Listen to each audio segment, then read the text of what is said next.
हमारे साथ हैं आली जनाब गजब शायर अहमद निसार। अहमद निसार जी बहुत अमीर आदमी हैं, मैं बहुत गरीब आदमी हूँ। सामान्य तौर पर देखा जाएगा तो बहुत अजीब सा लगेगा, लेकिन हकीकत बात यह है कि शब्द अपने अर्थ बदल देते हैं अजब तरीके से, और ये मूलतः नहीं बल्कि एक साजिश भी नहीं कहेंगे, इसको एक सहज प्रवाह में देखा जाता है। आली जनाब क्या है, अमीर क्या है और गरीब क्या है, इसके बारे में बहुत बढ़िया व्याख्या कर सकते हैं हमारे अहमद निसार। अहमद निसार जी हमारे साथ हैं। निसार साहब, आपका हमारे इस कार्यक्रम में बहुत इस्तकबाल कर रहा हूं आपका। बहुत बहुत शुक्रिया आपका। शब्द कैसे बदलते हैं? आली जनाब सामान्य तौर पे हम कहते हैं बहुत बड़ा शख्स है, बहुत बड़ा आदमी है, ये क्या है पूरा? गरीब है, गरीब क्या है? अमीर क्या है? जैसे मैं अपने गरीब को मानता हूं, एक मुसाफिर के तौर पे गरीब कहा जाता है। आली जनाब जिसके पास चौखट बहुत ज्यादा है। अटारी क्या है? किस तरीके से हम अटारी में लोटन कबूतर होता है, कैसे आदमी पंख काटे जाते हैं, जरा इसके बारे में जरा बताइए लोगों को, हमारे दर्शकों को, कि ये है क्या? शब्द कैसे बदलते हैं, उसके अर्थ कैसे बदल जाते हैं? उर्दू ज़बान के ऊपर अरबी और फ़ारसी ज़बान का बड़ा असर है। तो उर्दू ज़बान में ज़्यादातर बहुत से अल्फाज अरबी के हैं और बहुत से फ़ारसी के हैं, और ज़बान का ऐसा असर है बिल्कुल जादू की तरह काम करता है।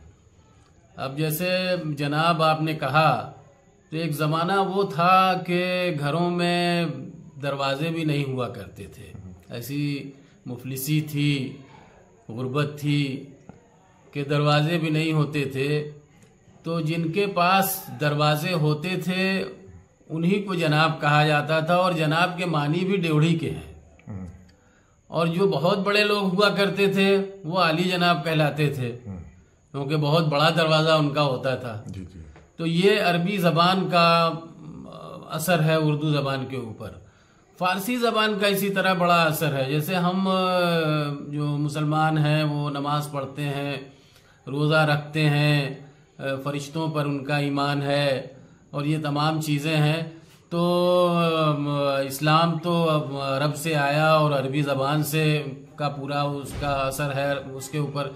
लेकिन उर्दू में साहब वो कोई, अरबी में तो जैसे सलात है, तो मगर सलात कोई नहीं पढ़ता है, नमाज पढ़ते हैं लोग, क्योंकि फ़ारसी में नमाज है। अरबी में तो ईरान से तो नमाज आई नहीं, नमाज तो अरब से आई, लेकिन ये है कि वो सलात नहीं कहते बल्कि वो नमाज कहते हैं। जैसे रोज़ा है, वो अरबी में सौम है, लेकिन वो सौम नहीं कहते बल्कि रोज़ा कहते हैं। फरिश्ते हैं, वो अरबी ज़बान में उनको मलाइक कहते हैं, लेकिन ये है कि वो फ़ारसी ज़बान में फरिश्ते कहते हैं, तो फरिश्ते इस्तेमाल करते हैं। इस तरह के ज़बान पर बड़े ये अजीब व गरीब असरात मुरतब होते हैं, और हम उसको उसी तरह से इस्तेमाल करते हैं, बोलते हैं और समझते भी हैं।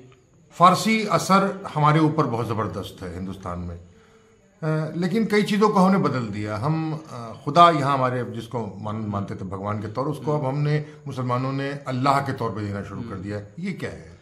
असल में अगर आप देखें, जैसे अल्लाह हाफिज तो अरबी है ये जी, लेकिन ज़बान जो है वो खुदा हाफिज है, वो ज़बान अल्लाह हाफिज नहीं है।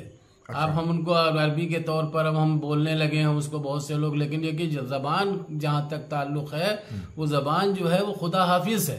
अब कहीं आप पंजाब में जाएंगे तो वहाँ अल्लाह बेली बोलेंगे। अच्छा, हाँ, तो वहाँ अल्लाह बेली बोलेंगे, ना वो अल्लाह हाफिज बोलेंगे ना खुदा हाफिज बोलेंगे, बल्कि अल्लाह बेली बोलेंगे, उसी मानी में इस्तेमाल होता है। तो ये ज़बान है। तो ज़बान जो है वो बहुत सी चीज़ों से मिल के तब वो बनती है। लेकिन जैसे हम इधर दे रहे हैं कि 20, 25, 30 साल के दौरान खुदा का स्थान अल्लाह ने ले लिया है, ये सहज है बोली के तौर पे, ये एक साजिश के तौर पे, एक अपने एकजुट बनाए रखने की? साजिश नहीं है, लेकिन ये है कि लोग चूंकि ज़बान से वाकिफ नहीं है, जो सुनते हैं वो बोलते हैं। अब वो ज़बान से धीरे धीरे आदमी, चूंकि किताबों से सिलसिला उसका कट रहा है, और उर्दू ज़बान की जो सोसाइटी थी वो धीरे धीरे ख़त्म हो रही है।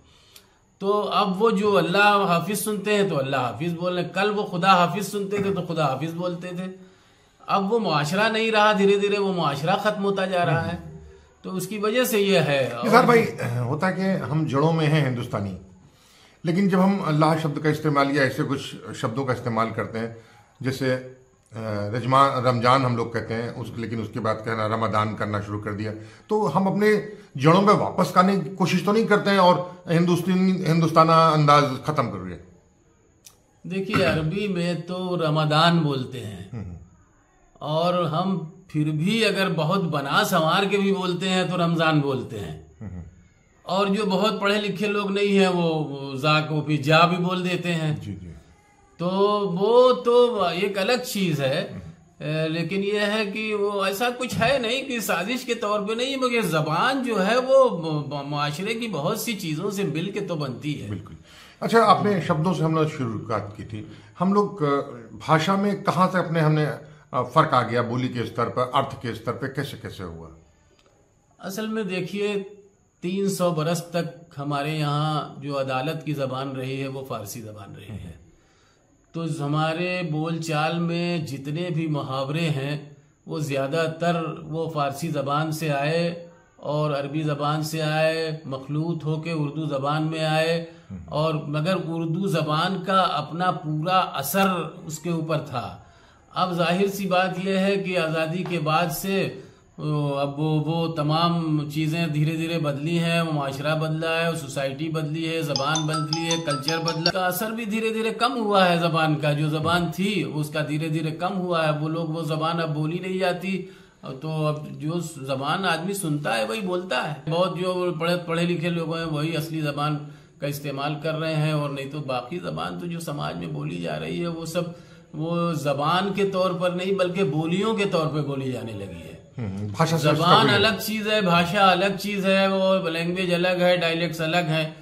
तो अब तो बोलियों का असर ज्यादा हो गया है, जबान का असर कम हो गया है, इसलिए ये फर्क जो है वो महसूस हो रहा है। तो इसके तरीके हम जिसको मानते हैं मुसाफिर के तौर पर, मैं भी मुसाफिर हूँ, तो मैं गरीब हूँ, आप भी खासे गरीब दिखाई पड़ रहे हैं। गरीब मतलब मुसाफिर गरीबुल वतन को कहते हैं, गरीब को नहीं। हाँ, गरीबुल वतन जो है वो मुसाफिर है। हाँ, इसको व्याख्या कीजिए। और वो अब हमारे यहाँ जो मुफलिसी के मानी में अब गरीबी इस्तेमाल होने लगी है। हाँ, बस ये गुर्बत जो है वो मुफलिसी के मानी में इस्तेमाल होने लगी है, हालांकि वो बिल्कुल भी नहीं है।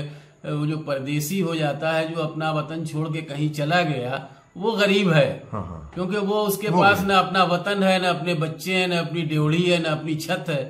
तो असल में गरीब वो है।